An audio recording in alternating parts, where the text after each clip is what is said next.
Esther Shalamon. I'm the director of Parents International, a global umbrella organization for organizations that work with or for parents and also that have a parent membership. And I also work as a consultant specifically on inclusion and education research for the European School Heads Association.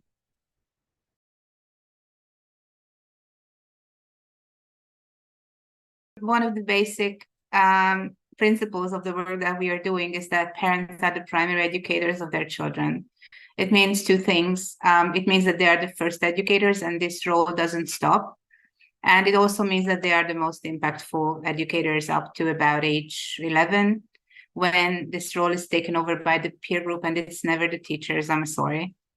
But it means that you have to work very closely together with the parents to have the right attitude to learning. It has nothing to do with the parents being able to help the child in anything school related. It's much more about how they celebrate learning, how they motivate them, how they change their attitudes towards the whole thing that happens at school.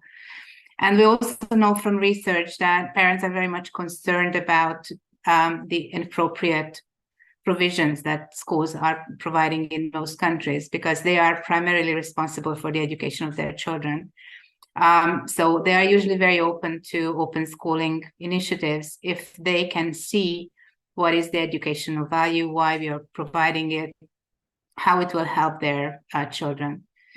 And well, for this, we need to support schools in many ways. On the one hand, necessary legislative and regulatory frameworks needs to be provided. In some countries, parents are more or less excluded from school, sometimes by regulation. So they are unable to enter the school building when there are children, in some parts of the UK, for example. And also we need to prepare the professionals, because although parents know best what their children are, and they also can provide and they can also formulate what kind of support they need in the education of their children, after all, it is the role of professionals to actually facilitate this collaboration between the home and the school. And what we also know is that apart from the University of Malta, as far as I know, in initial teacher training, parental engagement as a topic, as an important and highlighted topic, is missing from initial teacher education. And very often, teachers also don't get any support in their CPD, in their in-service training. So it is also very important to provide teachers with the necessary skills and competences, and well, sometimes explicit support, because there are parents who are more difficult to engage with. And also, as part of the work that we've been doing in open schooling, was making teachers and also school leaders aware of the differences between parental involvement into something that they have already planned, or what is already there, what already exists, and parental engagement, which is a much more active process where the school and the family can iterate together what is going to be best for children. And this actually has become more and more topical, because we see from different research outcomes, we had some large-scale projects that we either did or were partners of, is that there is a mismatch between what parents really want schools to do, what they think is necessary and best for their children, and what teachers assume parents require them to do. And we also very clearly see the mismatch in school provisions and children's needs. I think there is no question about that.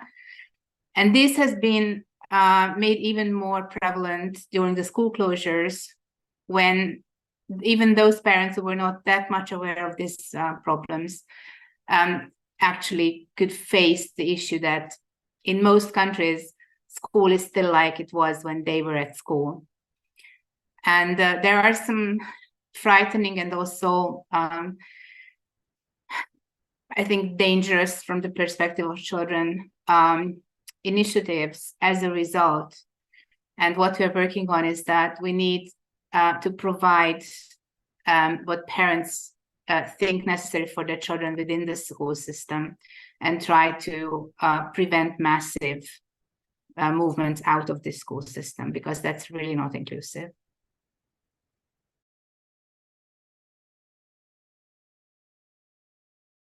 In the past 10 plus years, we have worked quite a lot on developing different frameworks for supporting both the parents and the schools in better engaging with each other. In the sister project of Connect in Ferraclos, we put a large emphasis on the role of parents. And I think that if you look at the advocacy toolkit that we provided there, which takes the form of an adventure book, and we're quite proud of it, you can see what kind of approach we've been promoting there.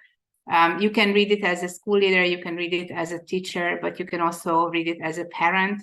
And depending on your role and depending on your experience, it will give you a different kind of reading route throughout the book. We also have teacher training programs and school leader training programs. Some of them were developed in the framework of the Erasmus program. So the training material is either available as a manual to be downloaded and carried out by an experienced trainer anywhere, or you can also do some online trainings that are related to this.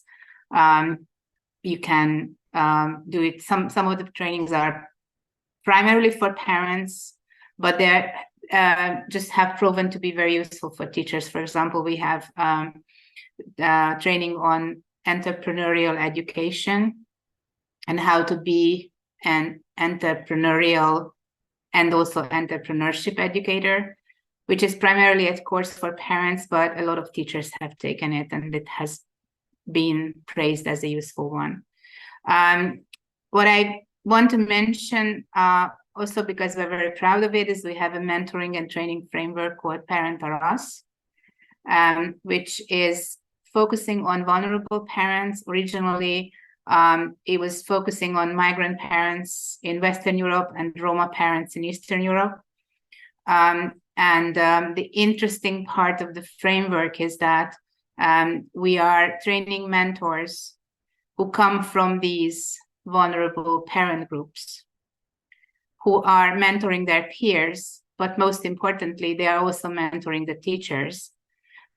Because, well, on the one hand, what I already mentioned, that the teachers lack certain skills, but also since the overwhelming majority of teachers in Europe come from majority middle-class backgrounds, they need support to actually have an understanding of people who come from different backgrounds, from backgrounds that is different from them. People who are not aiming for their children to go to higher education, but they want them to be good vocational workers. People who have bad experiences with schooling and who are not happy with children being at school all day, all year. So it's really an interesting program. It needs mentor managers who make these mentor parents accepted by their colleagues, by their teacher colleagues. But where it works really well. And it has been awarded as one of the 12 most innovative and scalable programs in parental engagement in education by the 100 community. So we are really proud of it.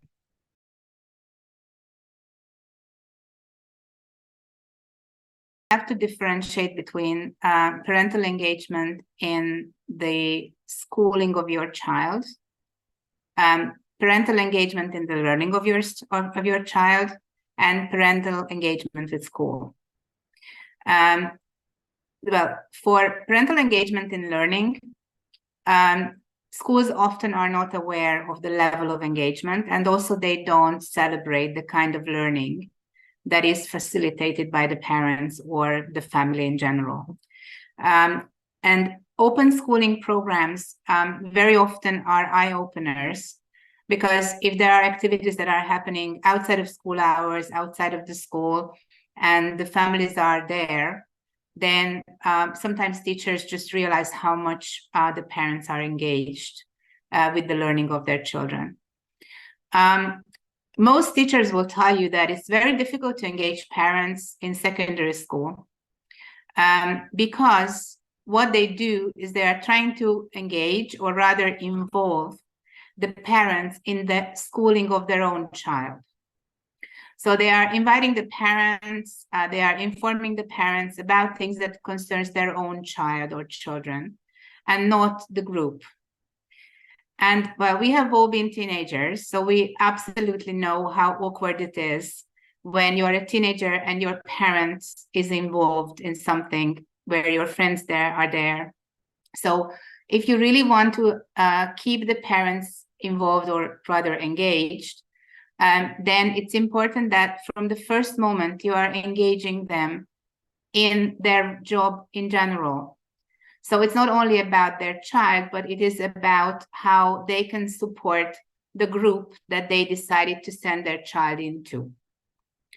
So it's not about the individual child, but it is about the learning of the group. And if it works like that, then it's much easier to keep them engaged later on, most probably in ways when they're not even going to meet their own children in school. And this is also a great opportunity for open schooling, because if you know your parents, then you will know what kind of expertise they have. So your parents can be the open schooling program providers. They can be the ones who are making the match between you and the potential provider. They might be able to raise funds if the government is not providing for it, although it is their role. So open schooling should not cost extra money to any parents. But also at an earlier age, you can rely on the help of parents. So if you have something that needs an extra hand within the school, or if you want to have an extra person to accompany a group, you are most probably going to reach out to parents and ask them to support you. And also when the parents are engaged in the group somehow, well, it will be the unemployed parents who are available during the school day. And very often these are the parents who don't speak the language, who don't have a real network. So if you are reaching out to them well, then it is also an opportunity for the parents to learn, to develop their language skills. And well, eventually you may realize that they have so much more knowledge than you thought. Then you can systematically engage them in your daily work. So basically, I think that on the one hand, even if you only have a parental involvement approach, you can always invite parents to help you. You may realize how much more they are engaged in the learning of their child, even if they don't come to the school, even if they don't come to parent-teacher meetings, for example, because they don't understand the word. And it's not necessarily because of their other language. It might just be your linguistic register or your accent or whatever. And also, well, the providers, the non-formal educators, even the policymakers are parents. So you can always rely on them and engage them in the planning and the execution of open schooling projects.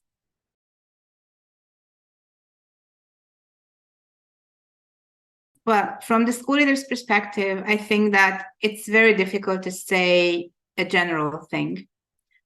Because school leaders in different parts of Europe have different levels of autonomy with regards to budget, with regards to program development, with regards to changing the regulations around the school that might support or prevent open schooling programs.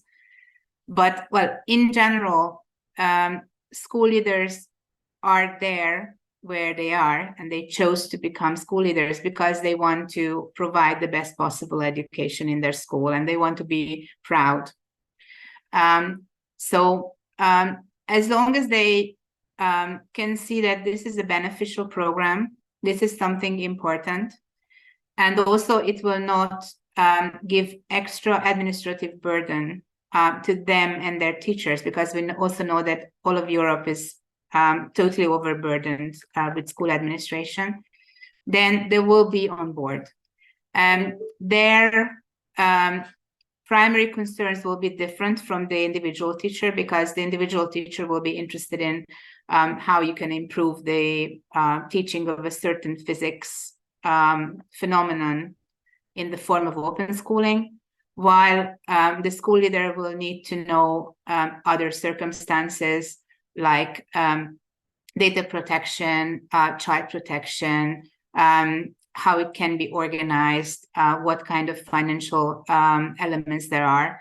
So if you want to really have the school leader on board for a specific program, you will have to present it in a much more complex way. But also, I think that a much bigger percentage of school heads are already committed to different open schooling programs, even if they don't know that's open schooling. So I think that in the majority of cases, you have a better chance than you may think. And I also think that it depends on who the initiative comes from, because in a lot of countries, school leaders are overwhelmed with offers for different educational services. So you have to be professional, you have to be outstanding, I mean, visually and with your message to reach their threshold of interest. But once you have a foot in the door, then most probably, because they are committed to quality education, you will not have that difficult role. I think that it's important to understand that they are a separate stakeholder group. They are not the teachers, so they have to be tackled separately, but at the same time, they are equally important to the teachers. So you have to have them both on board. So it's not, I don't think that there is a single recipe for reaching out to school leaders. But well, if you are an open schooling program provider, then you have to look as professional as you are, because very often great open schooling programs are not that good at selling themselves. But also, it's not just important to say what kind of learning outcomes you are expecting or what kind of experience the children will have, but a school leader must be approached with a different package about organizational issues, about funding issues, about who's going to look after the children, what kind of security challenges might there be, and how it can be included in that big system that they're operating, which is the school. Because with an open schooling program, you have this, well, I need the 7th graders to come to me, but you also have to understand that the teacher may need to move teachers around, find substitute teachers, find external support. So they have a different viewpoint.